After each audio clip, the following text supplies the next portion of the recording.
There's a moment in every story where horror doesn't come from monsters. It comes from people. Chapter 1 of Rise of the Ether is called No One Cares. And I didn't choose that title for shock value. I chose it because it's the quiet truth behind almost every catastrophe we write about and almost every one we live through. This chapter exists to answer a question that bothered me long before I started writing this book. Not how the world ends, not who causes it, but why no one stops it when there's still time. Most apocalyptic stories begin with an accident. A virus escapes, a button is pushed. But I wanted this story to begin earlier than that. At the moment when people know something is wrong and decide to look away. Chapter 1 doesn't introduce monsters. It introduces ego. The kind of ego that wears a lab coat, that speaks politely, that justifies itself with phrases like progress, innovation, necessity.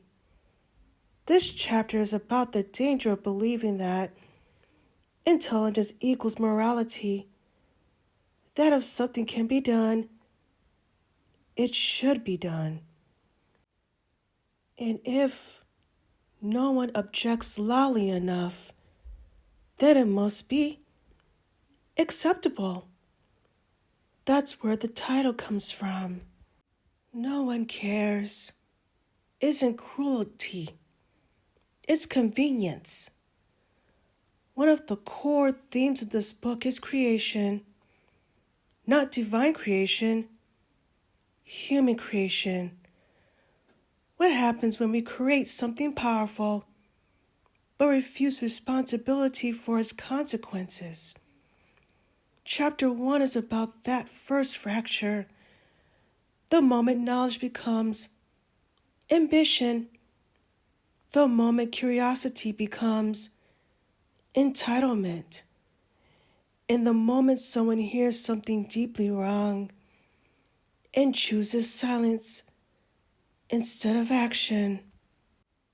You'll notice this chapter isn't loud.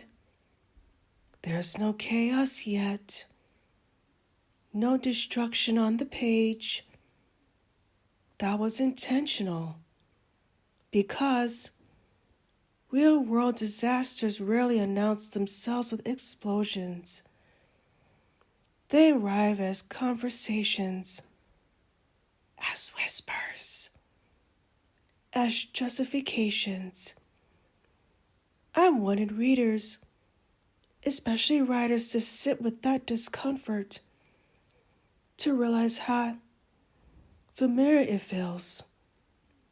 If you're a writer watching this, Chapter 1 is my invitation to you to look close at your own stories.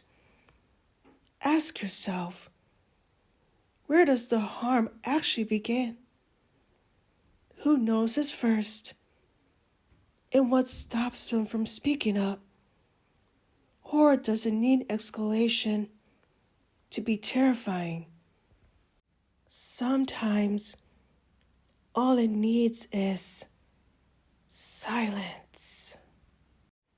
No one cares isn't an accusation. It's a warning. Because the most dangerous phrase in any story and in any society isn't I didn't know.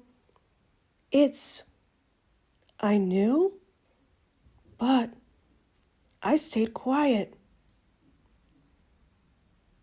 This is why Chapter 1 exists. And this is where everything truly begins.